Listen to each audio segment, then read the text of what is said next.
As part of the guided journey, we're going to look at how to work with multi-fields and granite types.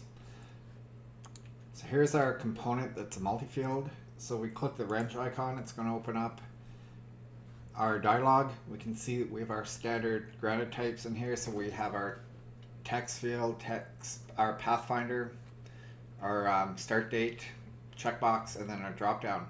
If we add another field, we can see we're presented with a second multi-field. So we'll add a new value here.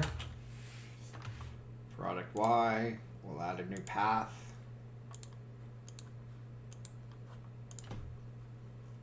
Select another date. Click here, select another size. So now you can see we have our multi-field written out to our component. Looking at the Java class, here we can see we're still working with a model. We have hero sling model. However, this is now very few lines of Java code that we're working with. Basically what we're doing is we're injecting a resource, and in this case it's products. So what this is lining up with is the actual multi-field node within the dialog. So taking a look at the dialog structure here, we can see right here is our products. Notice this is a Granite UI component Carl Foundation for multi-field. So this is the value that's being injected into the Java class right here. Notice this is named products. This is named products as well, and it's the node, and it's got a map. It's got a lineup. Otherwise, it's not going to work. Now, looking at our HTML syntax, we can see that we're using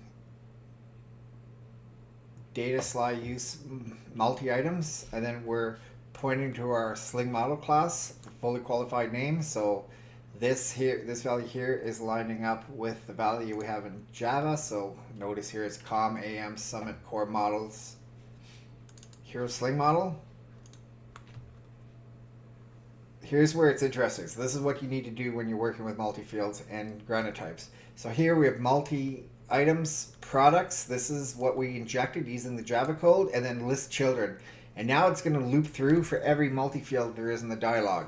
So each one, notice that we are writing out the value of that specific dialog. So here we have head products, head path browser.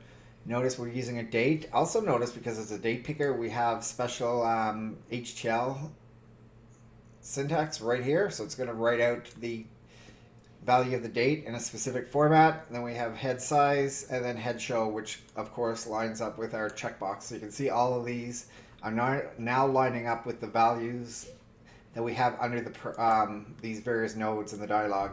So each one, of course, is lining up with the name fields. So for example, look at head size. It's lining up with this type.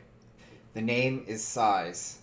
So this is how you're working with a dialog that has a multi-field and sling models. We're injecting that multi-field node right into the Java, and then we're writing it out in HTML. So once you're understanding how to work with granite types, sling models, and multi-fields, you can build a lot of powerful AM components.